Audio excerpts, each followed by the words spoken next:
अस्सलाम वालेकुम students. Previous lecture में हमने एक्सरसाइज 2.3 के फर्स्ट 2 क्वेश्चंस अटेम्प्ट किए।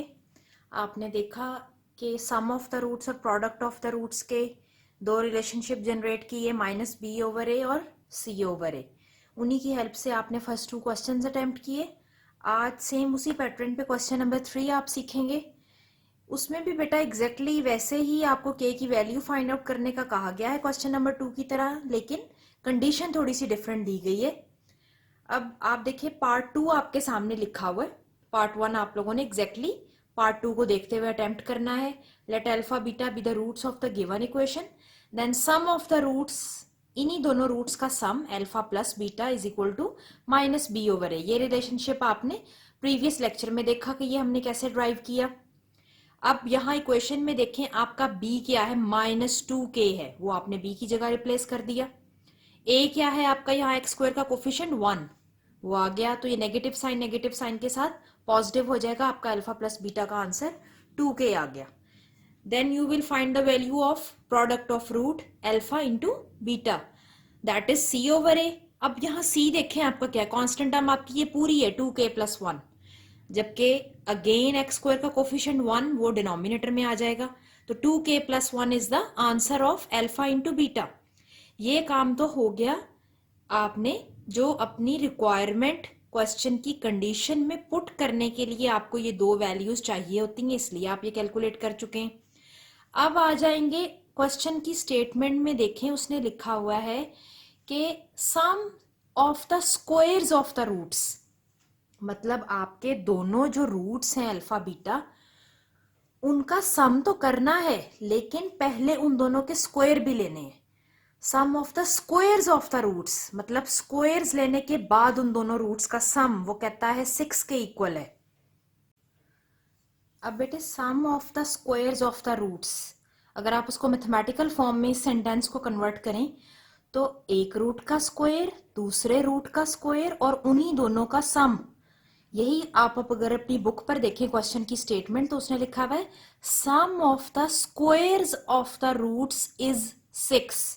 जैसे पहले पार्ट में उसने कहा हुआ sum of the squares of the roots is 2, तो आपने इस कंडीशन को यूज करते हुए जो उसने आपको क्वेश्चन में दी हुई है एक मैथमेटिकल स्टेटमेंट बन गई। अब यहां से आप alpha square plus beta square की वैल्यू 6 पुट कर सकते हैं। यही वैल्यू अब हम अपने क्वेश्चन में आगे यूज करेंगे, alpha square plus beta square is equal to 6। अब बेटे ये जो दी हुई कंडीशन है इसको हमने यूज कहाँ करना है, हमने स्क्वायर के फॉर्मूले की हेल्प लेनी है। यहाँ हम स्क्वायर का formula alpha plus beta whole square का फॉर्मूला यूज करेंगे, मतलब a + b होल स्क्वायर का फॉर्मूला। लेकिन यहाँ पर हम रूट्स का जिक्र कर रहे हैं, रूट्स के लिए काम कर रहे हैं, तो हम रूट्स का ही स्क्वायर लेंगे। जब आप स्क्वायर का फॉर्मूला ओपन करते हैं तो फर्स्ट टर्म का स्क्वायर प्लस सेकेंड टर्म का square plus 2 times first and second term, square का फॉर्मूला आ गया। अब इस फॉर्मूले के अंदर मौजूद हर टर्म की वैल्यू आप कैलकुलेट कर चुके हैं अपने क्वेश्चन में, आपके पास मौजूद है।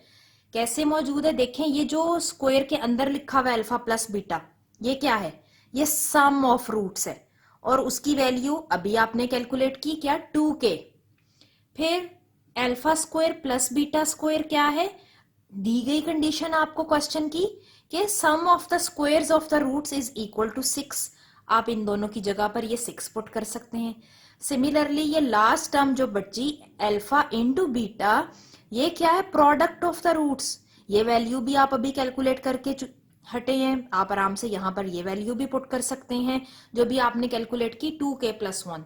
तो नेक्स्ट स्टेप में आपने अपने फॉर्मूले में मौजूद हर टर्म की वैल्यू पुट कर देनी है। अल्फा प्लस बीटा की वैल्यू 2k पुट की, alpha square plus beta square की वैल्यू 6 पुट की, अल्फा इंटू बीटा की वैल्यू 2k + 1 पुट कर दी।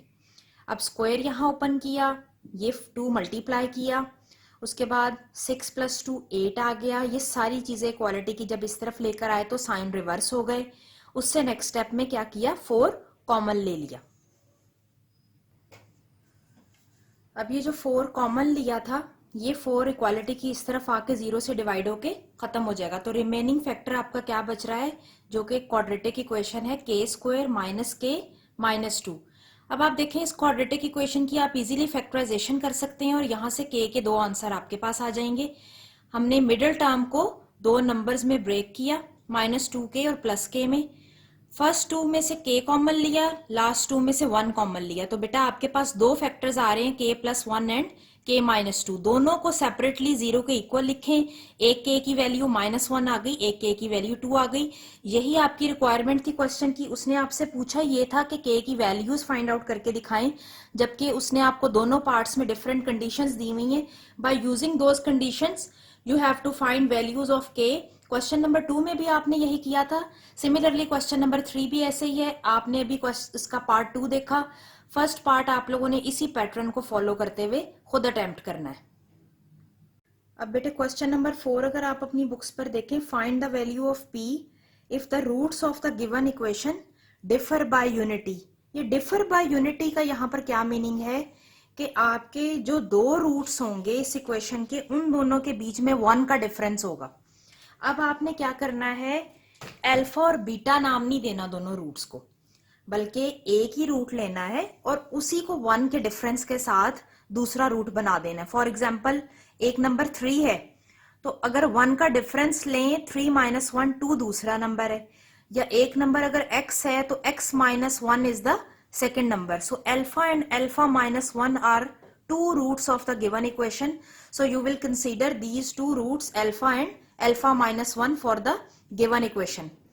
फिर से वही प्रोसीजर, आपने सम ऑफ द रूट्स कैलकुलेट करना है सबसे पहले इस गिवन इक्वेशन के लिए, लेकिन अब वही जो दो रूट्स आपने सपोज किए उन्हीं दोनों का सम लेना है। मतलब एक रूट अल्फा और दूसरा रूट अल्फा -1। यहां पर अब देखें आप इन दोनों का सम कर रहे हैं, फिर उसके बाद आप इन्हीं दोनों रूट्स का प्रोडक्ट, इन्हीं दोनों रूट्स को मल्टीप्लाई करेंगे। फिर -b/a फॉर्मूला आपको पता है। ये दोनों अल्फाज क्या हुए, सम अप होके 2 अल्फा आ गया, -1 एज इट इज है। b की वैल्यू आप अपनी इक्वेशन में देखें क्या है, -1, वो पुट किया आपने। x² का कोफिशिएंट यहाँ पर 1 है, तो a की वैल्यू भी 1 आ गई। 2 अल्फा -1 इज इक्वल टू 1। ये वाला 1 इक्वालिटी की दूसरी तरफ जाके साइन रिवर्स हो गया इसका, तो 1 + 1 2 हो गया। अब ये 2 इधर आके डिवाइड होके कैंसल आउट हो जाएगा न्यूमिनेटर के में पड़े हुए 2 से, तो आपका अल्फा का आंसर 1 आ गया। लेकिन अभी वो चीज जो आपको क्वेश्चन में रिक्वायर्ड थी वो भी नहीं आई आपके सामने। आपको क्वेश्चन में रिक्वायर क्या है, p की वैल्यू रिक्वायर्ड है। तो p की वैल्यू अभी हम देखते हैं product of the roots calculate करके, क्या उससे p की वैल्यू आप हासिल कर पाते हैं या नहीं। अब बेटे product of the roots calculate करते हैं। वही हमारे दो रूट्स, एक अल्फा और एक अल्फा -1, दोनों का प्रोडक्ट आ गया। फॉर्मूला वही c/a। c क्या है आपका p², a अगेन 1 है यहाँ पर, p² आ गया आपका एज इट इज, और ये अल्फा मल्टीप्लाई होके अल्फा² और 1 के साथ मल्टीप्लाई होके अल्फा। अभी आपने सम ऑफ द रूट से अल्फा की वैल्यू क्या कैलकुलेट की थी, 1। वो अल्फा की वैल्यू 1 यहां पर पुट कर दें। पुट करने से क्या आ जाएगा, 1² - 1, तो आपका p² का आंसर क्या आ गया, 0। तो स्क्वायर रूट लेने के बाद भी 0 ने 0 ही रहना है। तो फाइनली जो p की वैल्यू आपने फाइंड आउट करनी थी वो आ गई है आपके पास, दैट इज 0। तो बेटा आप एग्जैक्टली ऐसे ही इसका सेकेंड पार्ट करेंगे। सेकेंड पार्ट में क्या है,